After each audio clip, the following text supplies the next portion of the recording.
Pop culture. You must have run into your fair share of pop culture celebrities over the years. Yeah, I nerd out over those types of people. So. Well, Jon Bon Jovi came to my noon news once, and I nearly had a heart attack. So that, that was a highlight for sure. Why? Was he looking for work? Like, was this in the mid-90s? What happened? Exactly. He was at the Cumberland County Civic Center, and we called, and he said yes, and a couple of times actually he came. So that was a lot of fun. I interviewed one of your favorites. I understand you've been making up stories, actually, about Oprah. Is this I have. true? I make up a lot of Oprah stories. You know, I think we have a photo, actually, of you and Oprah. Can we call up the photo? There it is. There's Kim and Oprah. Where'd you find that? We found it illegally on the internet. I'm sure Oprah also has it hanging in her wall. She might. Now that we put it on television, I think she's going to come and try to kill me. Oh, my gosh.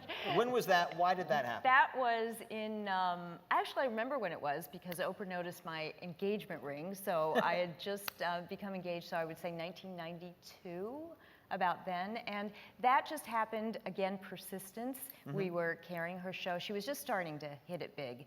And she wasn't doing too many of those kinds of interviews at the time. But, you know, you don't just get to be a pain in the neck, and eventually. That's how we get you wear up here. down. We just kept calling and calling, and then when the restraining order wore off, we called some more. Oprah, Kim Block, I can understand. It's about kind of the same thing. But in any event, yeah, it was really fun. We had total access to her show. At that time, she was just, as I said, starting to hit it big, and her show was more of the sensationalistic kind of stuff at the time. Right, that was sort of like the Jerry Springer-ish kind of. It was, yeah, it was. I was a guest in the audience. I should have looked up what the show was. It was something crazy, and the only cutaway of me is kind of one of these, you know, my spot on national television. But in any event, she was a very inspiring person. It's a little intimidating to interview somebody who is the queen of interviews, but she was extremely gracious. That's nice. Really good. She didn't threaten you in any way, did she? Okay. No, I get the sense that there were lines you just do not cross, you know. But it was, yeah, it was great. She's amazing. Nice. She really was inspiring. So the presidential election this year has everybody talking, or next year, I should say. There's, I think at last count, 7 million candidates. Yeah, that's about right. So is this different to cover?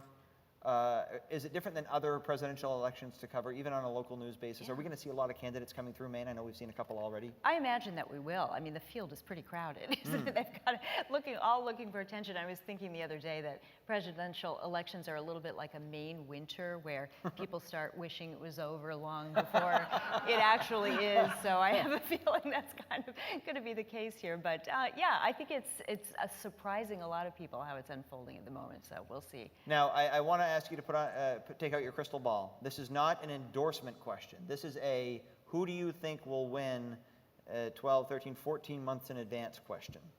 Do you have a prediction for who's going to be the next president of the United States of America? You know, I am not going to go there. I'm sorry, Dan. Do you? Yes, Walter Mondale. Walter Mondale. Yeah, Walter Mondale. That's going to be the next president.